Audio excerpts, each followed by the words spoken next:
Okay 5 का 47 solve करने लगे हैं। डायग्राम की ज़रूरत नहीं है। कह रहे हैं शिप का प्रोपाइलर है, उसको कनेक्ट किया आपने 36 स्टील शाफ्ट से, that is 60 metre long and is outer diameter of 340। सही है। यहाँ पर अगर एक हमारी शाफ्ट है, इसका आउटर डायमीटर कितना है? आउटर डायमीटर है हमारे पास 340 मिलीमीटर। तो रेडियस कितना हो जाएगा? 340 का आधा हो जाएगा 170, इसका रेडियस हो जाएगा। एंड इनर डायमीटर ऑफ 260, और अंदर का डायमीटर जो है इसका वो कितना हो जाएगा?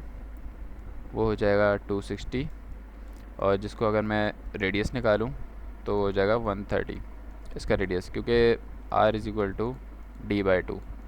सही है। यहाँ से आगे क्या कह रहे हैं? If the power output is 4.5 megawatt, power है 4.5 मेगावाट की, when the shaft rotate eight, और ये आपको दिया हुआ है एंगुलर स्पीड, रोटेशन 20 रेडियन पर सेकेंड। सही है। ये आपको एंगुलर वेलोसिटी दी हुई है। Determine the maximum torsional stress in the shaft and it's angle of twist. तो सर्कुलर शाफ्ट के लिए हमारे पास स्ट्रेस का फार्मूला होता है, स्ट्रेस बराबर होता है torque into radius upon J, where J is equal to π/4, π/2 r4। ये वही रेडियस है। रेडियस आप पूरा रखेंगे। तो इसमें इशू हमारे पास ये आ रहा है। सबसे पहले फार्मूला देखें, हमें पावर और डब्ल्यू क्यों दिया हुआ है? आप लोग बोलोगे वो इसलिए दिया हुआ है क्योंकि हमने निकालनी है शेयर स्ट्रेस और हमें टॉर्क नहीं गिवन। तो टॉर्क हमें पहले निकालनी पड़ेगी, क्योंकि शेयर का फार्मूला है आपका टॉर्क पे डिपेंड करता है ना। अब पहले हम टॉर्क निकालेंगे। वो कैसे निकालेंगे? हमें पता है फार्मूला में कि टॉर्क बराबर होता है, torque is equal to F into R. For angular purpose torque बराबर हो गया F is equal to V, किसके बराबर होता है? आर ओमेगा, और आर बराबर हो गया वी अपॉन ओमेगा के। तो यहाँ पे आर की जगह मैंने वी अपॉन ओमेगा रख दिया।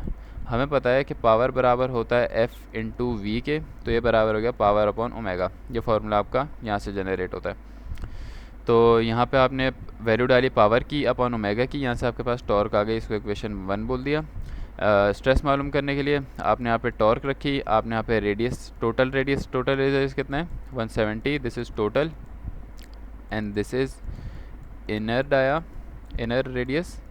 टोटल रखा अपॉन π/2 r²। यहाँ पे आपने प्लस माइनस इसलिए किया है क्योंकि मोमेंट ऑफ इनर्शिया, जो पोलर मोमेंट या कोई भी मोमेंट ऑफ इनर्शिया, वो मास पे डिपेंड करता है। सही है। तो क्योंकि इस पाइप अंदर से हॉलो है, तो हमें सिर्फ ये वाला रीजन चाहिए। सही है।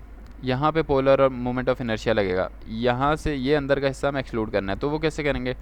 टोटल डाया में से, मतलब इस पूरे डाया में से हमें माइनस करना पड़ेगा इनर डाया।